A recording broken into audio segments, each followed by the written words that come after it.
Good afternoon. I'm Carol Nuka-Maludo. I'm a member of the CMC Board of Trustees. It's great to see everyone today.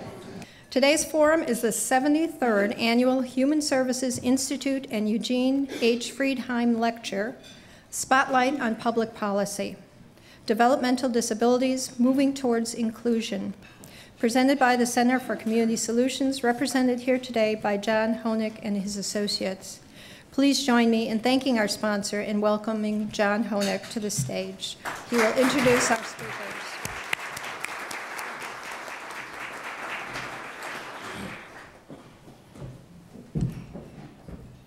Thank you, Carol. It is my pleasure to represent the Center for Community Solutions as we support the mission of the Columbus Metropolitan Club to engage people and ideas in community conversation. Good afternoon. My name is John Honig. I'm the Edward D. and Dorothy E. Lind Fellow and Director of Public Policy and Advocacy at the Center for Community Solutions. Thank you for joining us today as we look forward to an insightful conversation. It's my pleasure to welcome you to the 73rd Annual Human Services Institute Eugene H. Freedheim Lecture.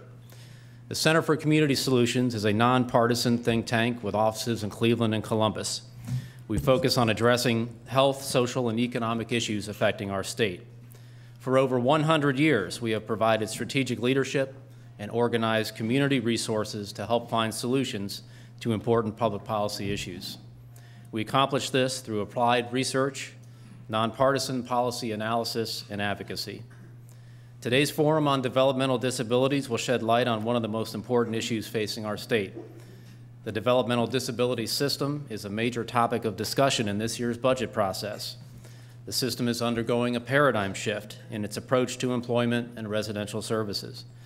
The Center for Community Solutions recently completed a major report on these changes entitled Ohio at a Crossroads, the Developmental Disability System, which is available on our website. An executive summary is available at our table in the lobby.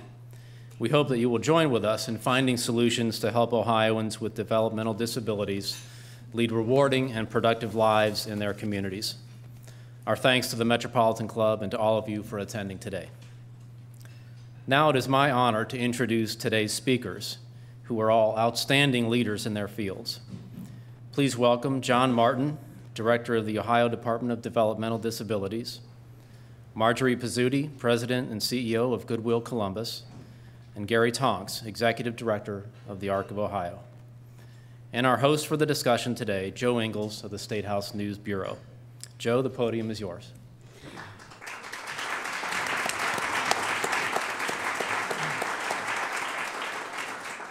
Well, I just want to thank the Metropolitan Club for this opportunity to be part of this important discussion today. You know, back in the 1970s, most people who had developmental disabilities were institutionalized, but a lot has changed since then. The latest policy from state leaders involves putting developmentally disabled people into community settings by providing them with less restrictive housing options and more educational opportunities and job training. Developmental disability centers are closing. One in Springfield, another in Dayton closed a couple years ago. 2 more are slated for closure or possible closure later this year. But advocates for developmentally disabled Ohioans say the current system has some big holes in it, and they're urging state government leaders to take actions to better serve this population. And that's what we're going to talk about here today. So first of all, I want to direct a question here to Director Martin. Tell us briefly what your department is doing right now to make sure Ohioans with these disabilities get the care that they need. Well, as you're probably aware, and I think you alluded to, we're in the midst of the biennium budget process, and so we have a number of initiatives as a part of that budget to, we think, move our system forward in significant ways. One of the things that should I respond? I have a tendency to ramble, so if I ramble too much, just break in. Okay. Okay. You don't want me to recount an hour of testimony. No. Okay. That's not necessary. Believe me. Just checking out here. So I don't want to take Margie and Gary's time. Anyway, so one of the things that, as you know, we have, or as most people know, a substantial number of folks on waiting lists for services, and we have depended upon the county boards to provide a lot of the funding for new services over the past 6 to 7 years in particular. And it's been really helpful because through a recession, we've been able to continue to add folks to waiver mainly because of their support. However, a lot of them are getting tapped out. So the most significant, I think, initiative in this budget is we have funding for 3,000 waivers. 2,000 are our comprehensive individual options waiver, and 1,000 are self waivers, which will focus on families who are having their son or daughter at home and could use some additional assistance to continue to have them live there. So we think those initiatives will help us even out the state a bit in areas where perhaps county boards have not had the funding to provide waiver services to folks in their county. So we're, again, hoping to use them both for a leveling effect as well as to provide opportunities for families who may have only had the alternative to go into a large ICF or may be in a facility and want to leave, to provide them with the opportunities to do that. So again, that's just a quick overview. Okay, Margie Pizzuti, as the president of Goodwill Columbus, your organization works with developmentally disabled people, tries to get them in jobs, get them out in the community doing some things. Tell us about some of your most recent work and what you're proud of in a minute or less. You know. In a minute or less, okay. I'm not capable of doing that genetically, but let me try. So many of you in the audience know that Goodwill has been transforming the lives of individuals with disabilities and other barriers through pathways to independence and the power of work. For 75 years, we've been in Columbus. And this intense shift from what is defined as segregated to more integrated environments for individuals with developmental disabilities is huge. For our agency, it's particularly intense. I say that we're the trifecta in serving individuals with developmental disabilities. We provide day programs, we provide residential services, and we provide work services. We serve 1,000 people a year with developmental disabilities, and many of those individuals we're providing services 24/7. 365. And so this is a huge population for us.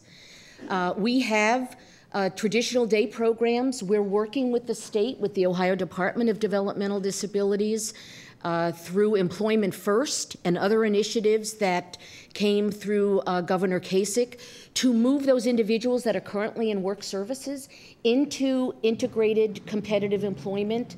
We are working with the department as well on the individuals we serve in residential programs, are in ICF, our intermediate care facility, getting those individuals who now are in a 23-unit facility at our building that we call our urban loft. How do we move those individuals into integrated community-based housing? And so it's really complicated. I talk a lot about cadence and balance, and how do we move large populations of individuals like we have, knowing that we're committed passionately to doing that. I think we all agree. How do we do it in a way that is the right thing to do and with the right cadence?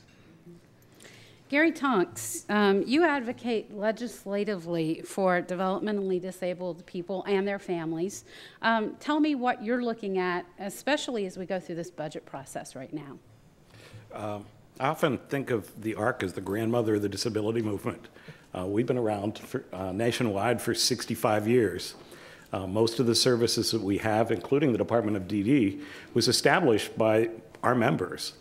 We still have moms and dads in their 80s and 90s who built programs. And they didn't create segregated programs to create segregated programs. They created services because their children weren't allowed to go to public schools. They weren't allowed to be competitive in the real world. So we built on our citizens of color and all the lawsuits and fights that they fought and created a system out of necessity. So it's challenging. I joined the ARC over 40 years ago as a member of Youth ARC. We're a civil rights movement, and civil rights depends on who you're fighting for at that time. Our founders and many of our older members still want those services, which are now being called segregated, and it scares them. They knew that their children were not wanted in society, so they created a system where they thought they were safe. We've got a middle generation, and I'm almost 60, but I'm the middle generation who see it both ways. And then we've got a younger generation who never envisioned a workshop or a group home. They envisioned life just like anyone else. They want their kids to be happy. They want them to be safe. They want them to have a little bit of money in their pocket, and they want them to grow old. It's a different vision, and people have said it before, we're standing on the shoulders of those moms and dads in their 50s. And it's a challenge for me. My job is to represent them legislatively and administratively when we don't want to hurt this generation, but we want to help this generation succeed and envision their needs. And the new generation doesn't see buildings. They see people. So it's very hard. We had a generation that created, and I don't want to offend them by saying this, but we created square holes with round pegs. And now we're saying my child doesn't want that, and I don't want that. This governor's budget was historic. It's the best budget we have seen since 1967. And many of our older families are now saying to themselves, be careful what you ask for. It includes what we wanted. It includes things that are person-centered, not facility-driven.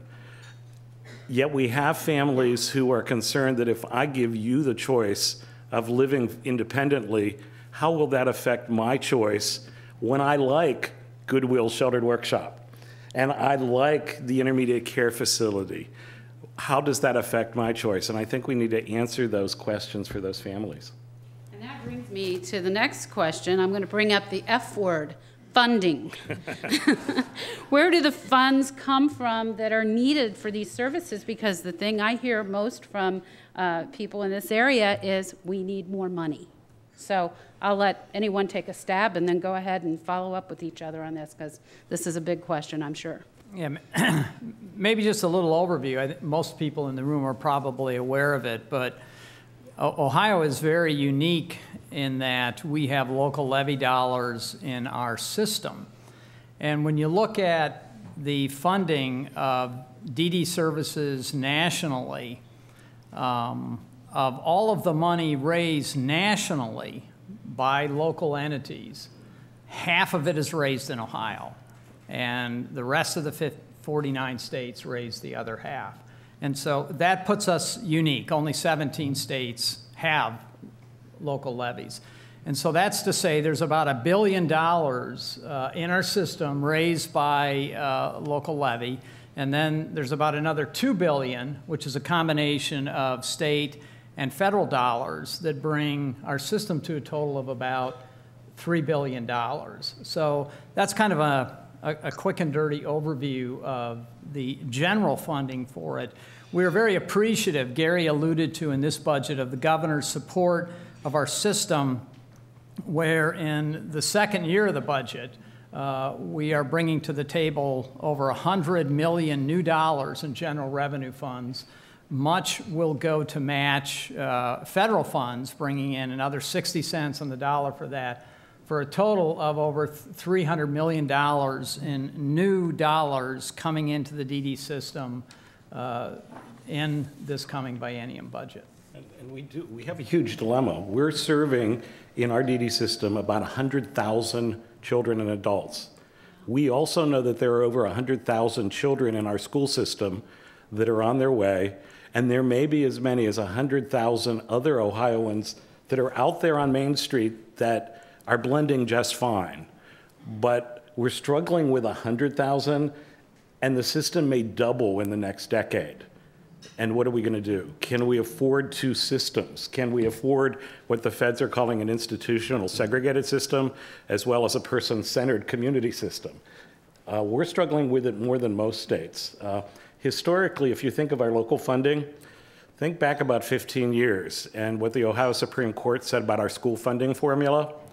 Our county boards were created as schools for children with disabilities because they were not allowed in the public schools, and they adopted the same school funding formula. The difference is that if you have a child with a disability, you have a federal right to an education. If you are an adult with a disability, you don't have that same right. So you're stuck with a funding system that I get pretty good services here in Franklin County, and Vinton County struggles to give me what they get. We have an inherent constitutional issue on how we're funded. If I go across the border to Pennsylvania, I pay my taxes, they go to Harrisburg, and Harrisburg evenly distributes them. Here, it's not the same. And as a community-based provider, in some senses, we're at the tip of the sword in terms of providing programs to many individuals, as I said earlier. And in this movement towards competitive employment for individuals that need a lot of supports in order to become independently and competitively employed and remaining employed. And that does cost money. We instituted 5 years ago a program called LifeWorks. And it was a program funded by Franklin County Board and the formerly RSC, Rehab Services Commission. And it was a program that was very successful. It was expensive, though. It allowed individuals with developmental disabilities to do 3 6-week internships, paid internships. We worked with businesses in the community, and at the end of those internships, they could choose a position. And many of those cases, 62% of those individuals were placed. And a year later, 70% of those individuals, and it was 145 individuals, were still employed. But that program's no longer funded for a variety of reasons. That program costs $12,000 to $15,000 per person. And so these are issues that on the front line, the devil's in the details. We are also very supportive and grateful to the governor and the administration for this historic commitment financially. What we need to do as providers, though, is to understand, as individuals with developmental disabilities are moving into the community, what is really truly the cost of providing them with that quality of care that they deserve, and to assure the safety and the security by the individuals themselves, and especially the parents and the guardians of those individuals, particularly those older individuals. Yeah, that leads right where I was going with my next thought, which is how do you have enough jobs out there that folks with developmental disabilities can do and do well and keep those jobs, and how do you help facilitate them? As you were saying, you need a lot of facilitation with some of these people. How do you do that? And that is a really important question, and part of it is having terrific staff who understand and work closely building relationships with the businesses. The corporate partners are really important, and helping the corporate partners and their HR departments recognize diversity is defined also by individuals with developmental disabilities and other disabilities. And so when we're struggling to provide employment as we get out of this great recession to individuals that are displaced as workers, how do we provide those opportunities and demonstrate to the employer that individuals with developmental disabilities can be competitively employed, they can be great employees, but it is difficult when there is not that understanding as much by the employer about what the value of and the capabilities are of individuals with developmental disabilities. A great deal of it is the expectation. We have a mindset of what a person with disabilities can do and can't do. On a national level, for example, we gave an award to Lowe's a few years ago. A Lowe's department store in Georgia had employed a young man with autism, and they employed him in the garden department, and he was struggling. And they actually talked to him about, why are you struggling? Well, it's because the color of all the flowers is not good. It doesn't look good. They redesigned their garden department so that the coloring of all the flowers was more pleasing to him, and their sales went up. It was all of us expecting more from individuals regardless of how they look and act and what label they might have on their head, but getting past that bias and that prejudice toward people with disabilities.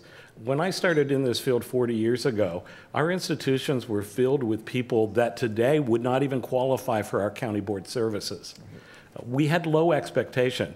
I found out 20 years after I was in the field that I had a great aunt living in Pennsylvania that was institutionalized in the 20s because she was a woman of childbearing age, and there was a belief that she would have offspring that also had disabilities. So Pennsylvania rounded up everyone that looked a little different, happened to be female, and they institutionalized them. She was deinstitutionalized in the 70s. I was the executive director of a local chapter of the ARC and didn't know I had a great aunt living in a county home. I mean, that's what we did to people. We devalued them based on a diagnosis or because they might have been different. Thank God that has changed, but there's still that perception that you have Down syndrome, you have autism, you have cerebral palsy. I grew up with a cousin with CP who was arrested on a weekly basis for being drunk. He wasn't drunk, he had cerebral palsy and he walked funny. But we have to raise our expectations, and from our point of view, that begins at childhood, and I have to be educated with other people that are different to acknowledge their differences and know, you know, she's Margie first. The fact that she's female or short is second. Thank you for reminding everybody in the audience that I'm short. What a surprise.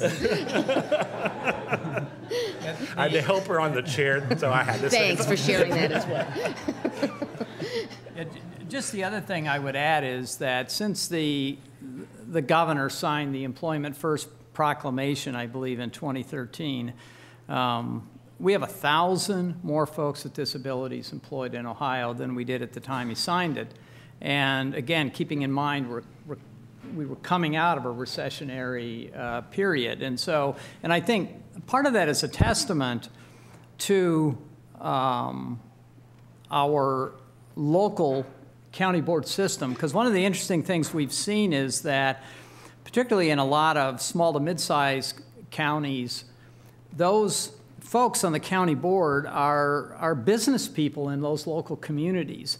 And that has provided some really natural entrees to move folks into various forms of community employment in those communities. So we've seen a substantial amount of progress already, and I think Ohio should be proud of the fact that, adjusted for population, we rank 8th in the nation in terms of the number of folks who have jobs in the community. So I think the state has done a good job, and we still know we have a long ways to go because of a recent survey we did of folks who were receiving services in sheltered workshops. 35% of them said they'd like a job in the community. So I think our role is, both us as a state and the excellent provider community that we have, of working together, forming those alliances with our community partners, and giving everyone an opportunity to work in the community if that's their choice. Are these jobs that people get, it seems like when we look at them on paper, they appear to be low-income jobs, and they're not a wage that can sustain themselves or their families. Is there any kind of thought to, getting a system where they can move up in the jobs, or is that happening and we just don't see it because it doesn't show up on paper when you see the surveys? That's another really important question, because traditionally and historically, those jobs that individuals with developmental disabilities were placed in were those kinds of jobs that were minimum wage, low income jobs. That is changing. Part of it involves, as I said earlier, having the business community recognize the capability of individuals. And as I said earlier, the program that we did at LifeWorks involved Nationwide Children's Hospital, Nationwide Insurance, Giant Eagle, Cheryl's, and these were jobs that were anywhere from $8.25 to $22 an hour. And those are the kinds of jobs that you're looking for an individual, just like in our overall workforce development programs with individuals that have disadvantages. We're looking not to just place somebody in a job, but give them a path to a career. Right. And that's no different than somebody with developmental disabilities. Mm-hmm. In Ohio, over 35,000 people receive Medicaid waivers to provide services for non-medical needs for families and for people with disabilities. Yet there is this long waiting list of eligible people who have yet to get those. In Franklin County, less than half of the 11,750 individuals with developmental disabilities receive waivers. So what can be done to make sure that the people who are eligible for those waivers can actually get them? I think I'll let you answer that question. Just do it. It's simple. Thank you for that question. No. Well, I think the first thing I would say is that one of the interesting things, so we know that statewide we have approximately, I think, 43,000 folks on a waiting list for waiver services. But in a recent survey we did of those folks on the waiting list, we found that only half of them, and that's still a lot of people, had any immediate needs or even saw themselves having a need within the next year. And so part of the reality of the waiting list is because families know that they have to wait so long to actually receive a waiver, that they're going to put their name on early so that their hope is when that need comes up. And so one of the things it's done is it's kind of actually driven and increased that waiting list. The other thing that was interesting in looking at that information is that a lot of folks, when was asked what their primary needs were, it was not always something as significant as you would have thought. And so one of the things, too, I think we need to encourage is looking at how, that it isn't just about waiting for a waiver, but how do we as a general community support families with children with disabilities? And are there ways we can look at meeting needs without always seeing a waiver as a solution to it? Because, the reality is the numbers are really significant. It is one of the reasons that we as a state are kind of experimenting with. It's a new waiver, it's a self-waiver, and it is a waiver that doesn't have as much funding in it, but it has more flexibility in it, with the idea being giving people more choices. And we hope that waivers like that become part of the future as well, offering real cost-effective alternatives to some of the real expensive comprehensive services that exist today. So I don't think there's any, single one solution to answer that question. There are several challenges going on, and some of it is generational. Many of the people at the top of the waiting list are senior citizens, maybe 80, still with a 60-year-old son living at home. They have a misperception that getting a waiver means you're getting a group home, and when they get that call, they say, well, I'm not ready. And our staff, our case management system is so overburdened, there is not time to explain, this is a funding stream, this is not a place. And many of those senior citizens, and I hate this terminology, think this is my burden. God gave me this child to take care of for the rest of my life, and I will do that to be faithful to God. The younger generation is, he's a kid first, and he's going to be out of here like all my other kids. It's not a negative, it's just a cultural shift. So we've got people that are senior citizens at the head of the line, and we've got a large population of the younger generation at the end saying, and I need this, and I need this. We have a lot of discussions on our Medicaid waivers are part of the welfare system, whether we like it or not. And in some ways, we've created that culture of an expectation and an entitlement and a right. And then, again, I can't stress enough, we've overburdened our middle management, our case managers, that they don't have time to just say, and what do you need? Every county has something called a Family Support Services Program. It's mostly local dollars. Director Martin puts in a few cents every once in a while, but it's mostly local dollars to keep you out. $5 million. $5 million, yes. He and I argue over this a lot, just saying. But the ARC helped create that legislation decades ago to keep children and adults out of institutional and more costly settings. The example I use all the time is we had a family in Clark County in Springfield where their water pump broke. They couldn't afford a water pump so that they could have water for the family to flush the commode. And they couldn't keep their child with a disability in the house if they didn't have a pump. The Clark County Board was able to use the Family Support Services money to buy a $150 water pump. That's all they needed. Wow. But our system sometimes just steers people into a $50,000 waiver instead of a $150 water pump. Many of our families that get waivers will say, this is the first time in 20 years, and this is usually the mom saying this, I've been able to take a shower by myself. Or this is the first time in 20 years that my husband and I have been able to go out to dinner.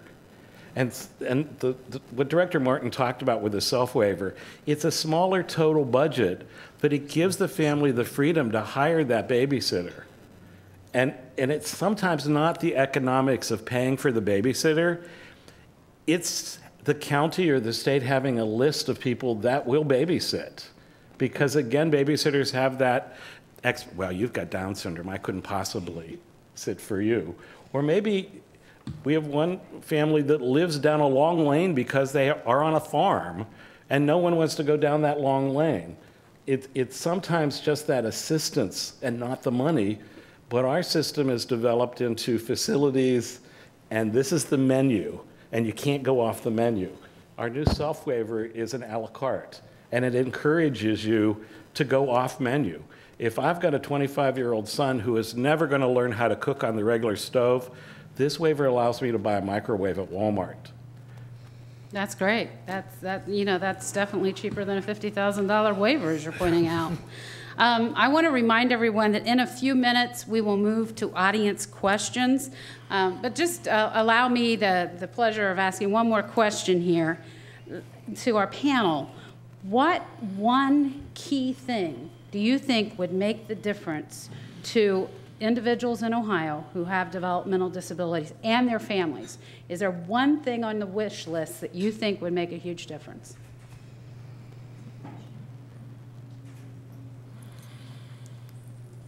I'll go first. I was waiting patiently. I think it gets to what the director has talked about, which is flexibility with the dollars, and not that prescriptive, focused area where you can spend those dollars, because that would allow us to be person-centered. That's what it's about. Every individual is unique, and so obviously we need to have enough dollars, but if we had the flexibility to look at an individual and to be able to customize that care, whether it's their residential services where they live, it's what we can do to make them competitive in the employment area, and day services, which we do a lot of. What can we do to help guarantee that they've got those services, the recreational and social interaction that they want in an integrated setting? So I think flexibility would be the one thing that I would identify. Well, yeah. Being the bureaucrat, I'm going to go with the non-money one, and that would be friendship and relationships. And think of some of the families had contact with in some different ways recently, and how isolated some of them feel because of all of the burdens of day-to-day life, and not having the opportunity to get together with other moms and dads who don't have kids with disabilities, and go out and those sorts of things, and look at also a lot of individuals with disabilities who don't have a friend, maybe isolated, they may be in an integrated school setting, but still not have close friendship and close relationships. And so when each of us think what's important in our own lives, and having friendship, having relationship with others, that is of equal and more importance, I think, to folks with disabilities and their families. So that's something all of us in this room can do, is look for and develop friendships with people who often find themselves isolated. Gary Tonks? I think the single most often asked question is, what's going to happen to my child when I die? And I've got to have confidence that someone's going to be there. I have to know that they're safe. So I think building a confidence in the system that when I'm not here anymore, things are still going to be okay. It's calming that fear. It's not, and I agree with you, it's not the tangible kind of things. I want my kid to be happy and safe. Assure me that they're going to be happy and safe, and I'm going to be okay, and I'll be able to wait. But I need to know when I'm not here, is someone going to be there? That makes sense. Well, it's the CMC's tradition to allow the audience to ask questions. So there's a microphone right there. Please step to that microphone. Give us your name and ask your question. And thank you in advance for not making long editorial questions, okay? Okay. Hello, thank you. I'm Andy Campbell. I actually have a question from our Easton audience. This comes from Chris Graves, and probably a basic question for everybody out in the audience. Would the panel please give a definition of developmental disabilities, and follows this with, is there a spectrum? How do you measure that? Who wants to do that? Go ahead, Well, Gary. you have to be identified as having a disability prior to age 22. We refer to it as the wonder years. So you've had to have a disability prior to birth, during birth, or after birth up to the age of 22, and you have to have deficits in several areas. One of the challenges Ohio faces is that I can have a developmental disability if I was injured in a car accident on my 21st birthday. If I was injured in a car accident the day after my 22nd birthday and I functioned exactly the same, I would not have a developmental disability, and I therefore would not qualify for our services. Yeah, we see people shaking their heads. So all of those folks that have brain injuries, they're out of luck in our system. They can get some job assistance from the Ohio Department of, what are they called now? Legislative Services Commission. Ohioans, yeah. That's it. Thank you, David. They can get assistance through there. They can get assistance with health care through Medicaid, but not through our county board system. And and we usually say about 3% of the population has a developmental disability, and about 1.5% have a significant disability that requires some kind of support. The other thing to remember is autism is the fastest growing, but just because I have autism, that doesn't mean, you asked about the spectrum. We have children graduating from high school who have always been labeled as special. They try to enter our system and they don't. They don't qualify. They learn too many things because it's not the diagnosis on my head, it's how I function. And if I function at a level higher than is stereotypical, I still don't qualify.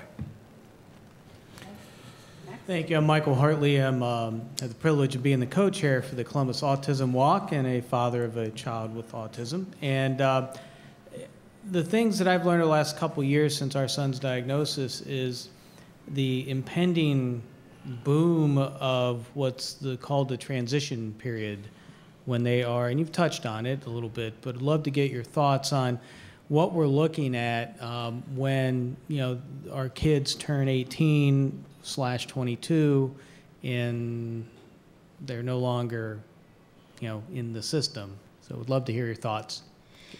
That's a really critical question, and it gets to the whole generational issue. Some of you may know I was on school board in Upper Arlington for 12 years, and so I have seen, even in the last 10 or 12 years, the meaningful shift in identifying children, particularly with autism, and not waiting until high school to begin to have those conversations about what will my son or daughter do after they graduate, but really moving that back to middle school, having people on the staff in a school district that really can identify on the spectrum and really have those interactions, even now in elementary school, so that we are really following that student, understanding what their abilities are, not what their disabilities are, and working post-secondary with Columbus State or even Ohio State University in some post-secondary courses that they could take, or even degrees, and also working with businesses. Many of those individuals that I referenced in our LifeWorks program were young adults that had on the autism spectrum, and they absolutely have the capacity to work competitively. So from my perspective, it really is beginning to move that whole culture and mindset of school districts in terms of beginning earlier. We have a system, and we created the system, but we have a system that's based on deficits. It's based on what you can't do and what you don't have. So you have to be poor and you can't do things. It's not based on the positives. So especially with children with autism, and now children with Asperger's, there's doubt even if they're considered disabled anymore. And that's challenging. Many parents tell me, or many individuals more so tell me, the most disabling thing about them was being called disabled. You know, they spent 12 years being recognized as special. Early on, I said there are 100,000 on our system, 100,000 on their way, and 100,000 that just blend in. It's those 100,000 that may have been in special ed, and they graduate, and somehow now they're not special anymore, and they're really liking life. You know, it's not easy to have that special ed label on your head. And I encounter families all the time where I say, tell me about your child, tell me about your child. And knowing that you had to have documentation to enter the county board system, I would say, were they in special ed? No. Did they have an IEP? Yes. So they were in special ed. But our families think if they weren't in a special classroom, they weren't in special ed. Special classrooms are undergoing the same transition that our residential and our day services are going. It has to be least restrictive environment. And it's that, okay, I need that diagnosis as a dad, but how is that diagnosis going to affect the rest of my child's life? It gets to be very challenging. Kirkman from Disability Rights Ohio. We've heard a lot about people with intellectual and developmental disabilities, but today we haven't heard from them. Could you comment on the growth and the importance of the voice of the self-advocates in this debate? I think one of the really significant changes in this field over the last 20 years is the incredible growth of the self-advocacy movement. We're starting to see self-advocates participating on nonprofit boards that provide services. We now have, I believe, one of our county boards, or a couple of our county boards now have a self-advocate on their board. There has been substantial training provided to self-advocates to help them exercise their voice and exercise their opinions to legislators and the department. I know we regularly meet with self-advocates at the department. It was self-advocates who drove the name mental retardation out of the name of the department. That was started by a self-advocacy group down in Athens, Ohio, and it was through their voice that that happened. So I know we have a long ways to go, but it is a movement that we are really seeing gathering substantial steam. And at Goodwill, we have a very large self-advocate advisory group. The most powerful thing that they do by speaking for themselves, by having their own voice, not just us giving them a voice, but is to go down to the legislature and to lobby on their own behalf and to dispel those myths about what individuals, legislators, elected officials, others think of individuals. They do have their own voice, and they can speak powerfully. And it also just makes a statement to businesses and other community leaders that those individuals have the right to speak for themselves. And we go down to the legislature regularly. And it is an important part of this because it really does speak to empowering and transforming those individuals' lives, allowing them to speak for themselves. The ARC's a grassroots movement, membership-based. 20 years ago, our bylaws said that at least one person on the board must have an intellectual disability.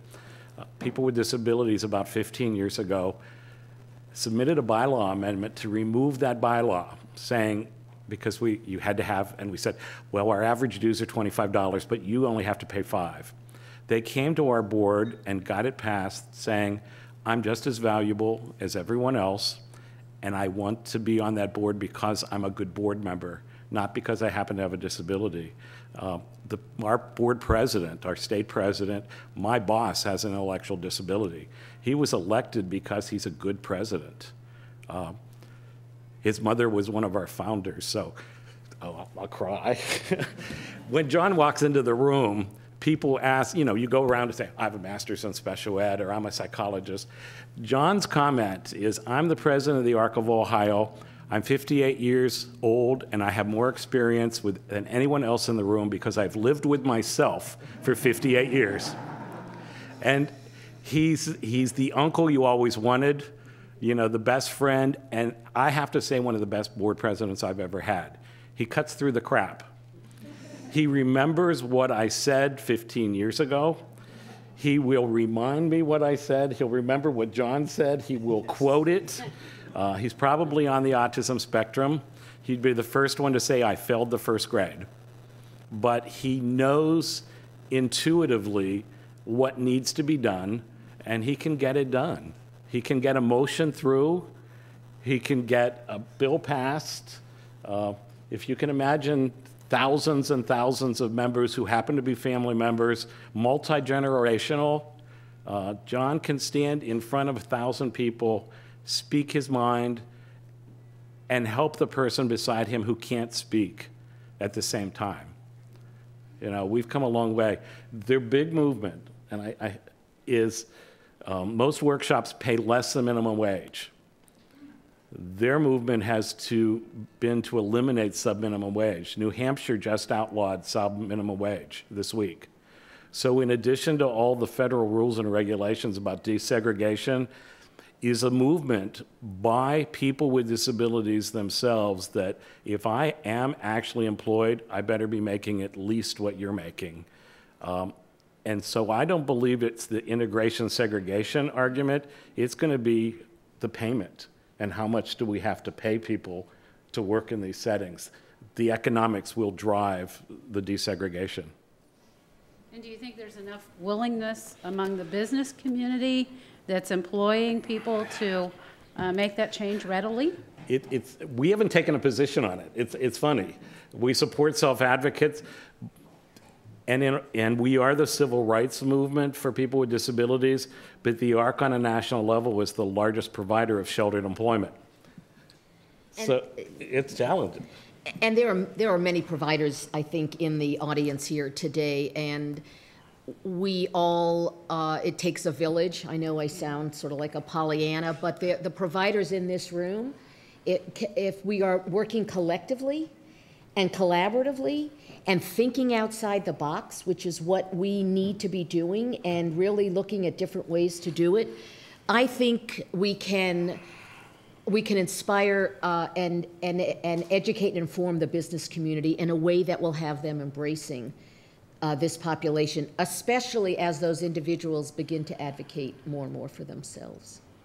Okay, Jane, I see you're up at the podium there. One more question, I guess, and then we'll wrap it up. I'm Jane Scott. Thank you very much. It's very inspirational. Thank you. No offense to my current staff, but one of the best employees I ever had was from ARC Industries. He showed up on time. He did his job cheerfully and was grateful. And I'm going to give you an opportunity to make a commercial here. We have a lot of employers in the room. How do we find people from ARC Industries or Margie from Goodwill? How do we connect with you all to get your wonderful employees? In our case, please come up to me after the meeting and I'll give you my card, and I'll direct you to our workforce development employment training staff, who will get you connected to the folks that we need to get you connected to. Please, every business person in this room, anybody in this room, please contact me also to give a tour of our business and our offices, to see firsthand, up close and personal, what we're doing. So, or go on our website. There you go. Add that information for our thousands of people that watch us on television throughout the state. We are statewide broadcasts, so do your commercial. It's www.goodwillcolumbus.org. So email us, give me a call. I've got plenty of business cards. We can together transform the lives of individuals with developmental disabilities, but it's going to take all of us. And every county has a county board of developmental disabilities. If you don't have a Goodwill, and by the way, ARC Industries is not the ARC of Ohio, but we're the grandmother of the disability movement. So you'll see the ARC name everywhere. We did not trademark it back then. It was our families that started everything. But I would begin, if you don't have a Goodwill, by calling your county board of developmental disabilities. We do get calls. We got a call from Marco's Pizza the other day saying, we want to hire people with disabilities. How do we do that?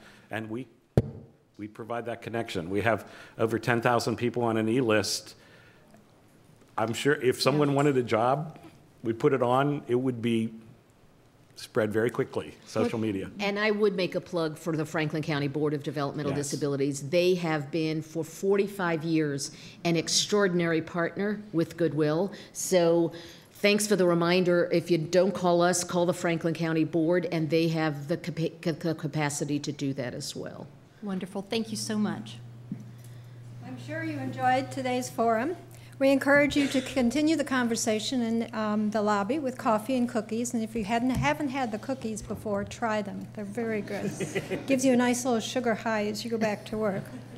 Remember that you can view and share all of our forums on CTV, Columbus Television, on WOSU, and PBS affiliates statewide through the Ohio channel, and anytime on CMC's website via YouTube. Before we conclude, please help me thank our presenting sponsors today, the Center for Community Solutions, and our speakers today, John Martin, Gary Tonks, Margie Pizzuti, and Joe Ingles. Thank you very much.